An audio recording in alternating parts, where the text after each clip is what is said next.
Lanjutan, ya bandara, ya hotel, ya taman, pokoknya dibuat asik aja.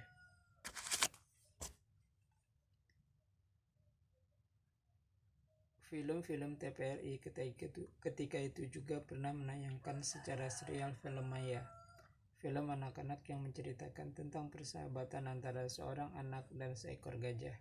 Kedua pemeran utama film ini selalu berhasil meringkus para penjahat yang sangat merugikan masyarakat di sebuah desa di mana anak itu tinggal. Kisah-kisah anak heroik seperti itu sangat membekas dalam diriku, sehingga keinginan untuk melihat langsung negeri yang sudah lama kami tonton filmnya dan kami dengar lagu-lagunya menjadi prioritas yang perlu kami jadikan tujuan petualangan kami, seperti yang hari ini kami lakukan. Itulah alasan kami mengunjungi negerinya Mahatma Gandhi, bapak pembaharu di India ini. Kehidupan Mahatma Gandhi juga sangat menarik untuk dicermati, karena ia mengajarkan kepada warga India untuk lebih mencintai produksi dalam negeri sendiri, dan upaya itu aku melihat hasilnya sekarang. India adalah negara yang produk-produknya banyak terdapat di negara kami, seperti filmnya pasti, lagu-lagunya, dan barang-barang transportasinya seperti bajai. Untuk motor, beberapa tahun terakhir ini sudah ada bermerek Pulsar. Bahkan salah seorang anakku sampai saat ini masih menggunakan motor 135cc ini. Semua itu memberikan daya tarik tersendiri bagiku untuk mengunjungi negeri yang satu ini. Setelah merasa puas dengan jawaban kami, para polisi bandara dan para pengambil keputusan di bandara itu meninggalkan kami. Aku dan istriku pun kembali menikmati hari-hari yang panjang di sekitaran area bandara yang selalu ramai ini.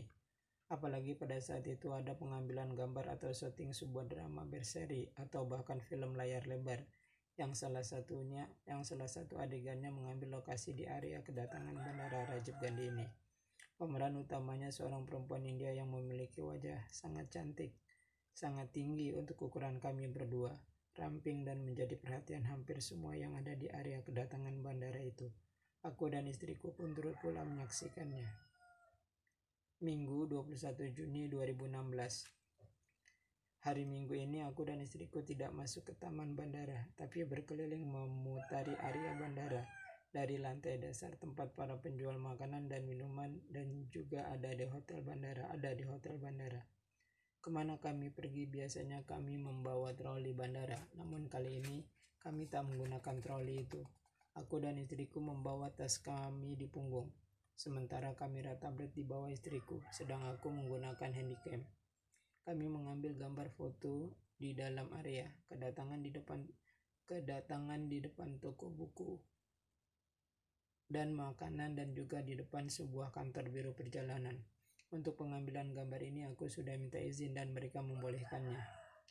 Karena sudah diperbolehkan, aku langsung ke bagian luar area kedatangan dan mulai memotret bagian luar, diantaranya memotret taman bandara dari atas.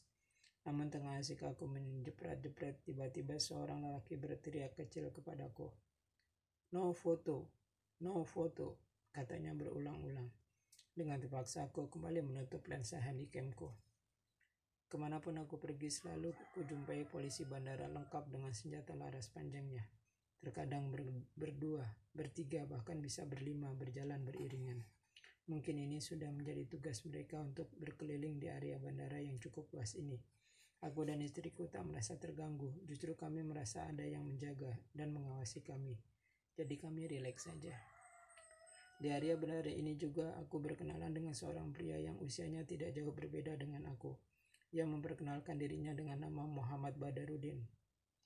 Begitu ia menuliskan namanya dalam buku catatanku lengkap dengan nomor teleponnya.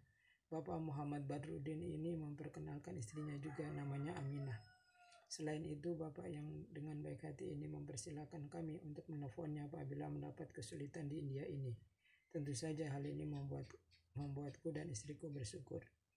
Oh ya, kejadian di kereta api itu aku ceritakan juga kepada anak-anakku di tanah air. Dan aku perintahkan kepada anak-anakku untuk menghubungi Kedubes India di Jakarta. Dan juga menghubungi Kementerian Luar Negeri Indonesia agar ada orang di Kedubes Indonesia di India yang memantau keadaan kami di Hyderabad ini. Baru kali ini aku menghubungi anak-anakku ketika berada di luar negeri. Sebelumnya tidak pernah. Ini berarti keadaan yang aku dan istriku alami cukup pelik dan memerlukan bantuan dari tanah airku sendiri. Dalam hal ini Kementerian Luar Negeri yang salah satu tugasnya menjaga warga negaranya yang berada di luar negeri dan memastikannya bahwa warganya dalam keadaan baik-baik saja. Mengapa? Karena kami memasuki negeri ini dengan legal, dengan paspor asli dan juga dengan visa yang disetujui oleh Kedubes India di Jakarta. Keyakinan itulah yang membuat kami merasa perlu mengabari anak-anak kami di Indonesia. Senin 22 Juni 2015. Alhamdulillah ya Allah, aku dan istriku masih diberi kesehatan hingga saat ini. Sudah seminggu aku dan istriku cuma makan biskuit coklat, susu kedelai, dan Greenfield organik sebagai makanan untuk sahur dan berbuka. Untuk air kami tak kekurangan karena selalu tersedia di mesin otomatis. Kami tinggal memasukkan uang rupiah lalu keluarlah air yang kami inginkan. Allah memberi kekuatan kepada kami agar tidak kehilangan tenaga sedikit pun. Hanya tekanan psikologis saja yang kami rasakan agak berat.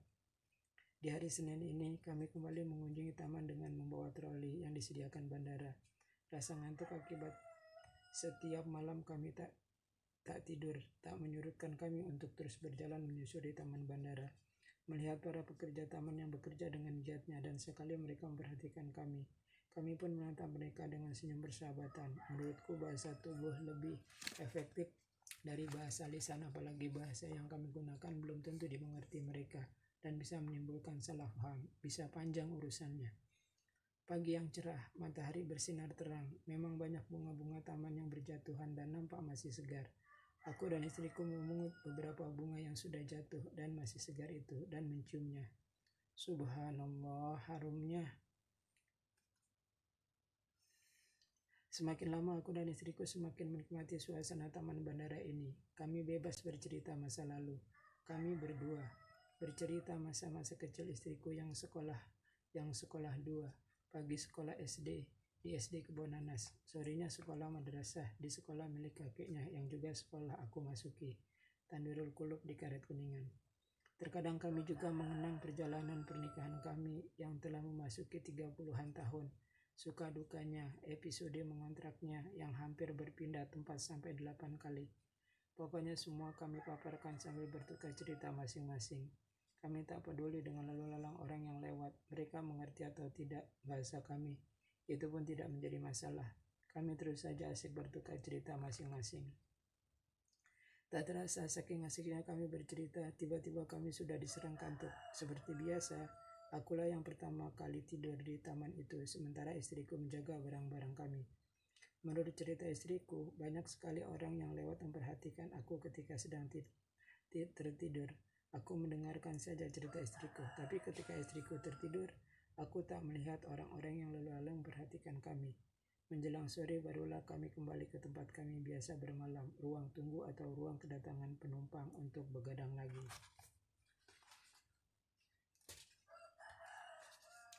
Pada maghrib setelah kami berbuka puasa, kami kedatangan sekawanan tentara lengkap dengan anjing herdernya yang besar-besar, disertai dengan 2 orang lelaki yang berpakaian necis, rapi, berlengan panjang berwarna cerah dan celana berwarna gelap, dengan dasinya yang terlihat rapi.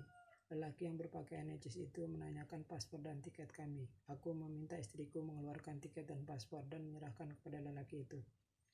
Mereka memeriksanya dan mengembalikan paspor kami. Setelah mereka puas tanya sana tanya sini, akhirnya mereka hendak meninggalkan kami. Namun tiba-tiba istriku berteriak, "Ayah, tiketnya!" Aku yang tersadar segera berucap, "Sorry sir, my ticket," kataku sambil tanganku menengadah memintanya. "No tiket," jawab lelaki yang minta tiket kami. "Tadi dimasukkan ke dalam kantong celananya ya." "My ticket in your pocket sir." No ticket in my pocket," katanya meyakinkan. "Ticket in your bag," sambung lelaki itu. Aku berusaha menenangkan istriku yang sedikit marah karena tiketnya belum ditemukan. "Coba lihat di dalam tas." Ternyata memang benar tiket kami sudah ada di dalam tas istriku.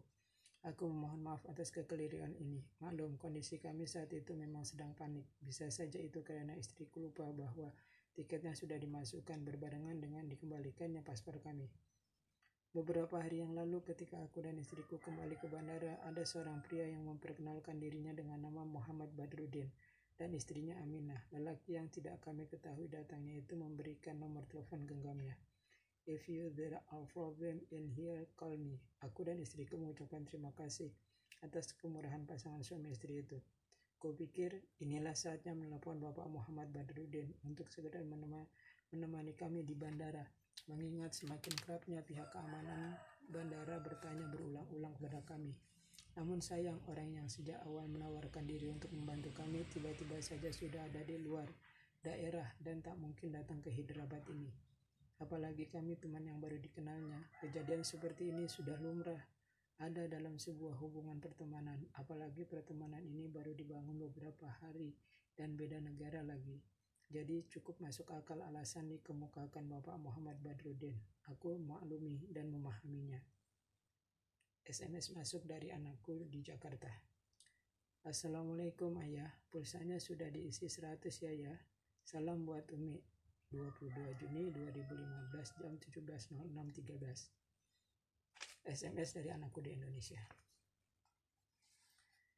Sekitar jam 10 malam saat aku dan istriku tengah siap-siap mempersiapkan tempat duduk dan begadang malam ini lengkap dengan troli yang kami jadikan penyangga badan, aku melihat seorang lelaki yang mengendap-endap di antara kerumunan orang yang lalu lalang di bandara ini dan mencuri kesempatan untuk mengambil gambar kami dengan kamera tangannya. Aku mengejar lelaki itu. Dia nampak ketakutan karena diketahui perbuatannya mengambil gambar kami dengan sembunyi-sembunyi. Namun lelaki itu berhasil aku kejar dan aku katakan, "Foto, please foto, me and my wife, don't worry," ucapku kemudian. Aku membawa lelaki itu ke tempat kami duduk dan mempersilahkan lelaki itu memotret kami. Mungkin ia seorang wartawan yang mencari berita atau utusan dari lembaga tertentu untuk mengambil gambar kami. No problem, it is okay.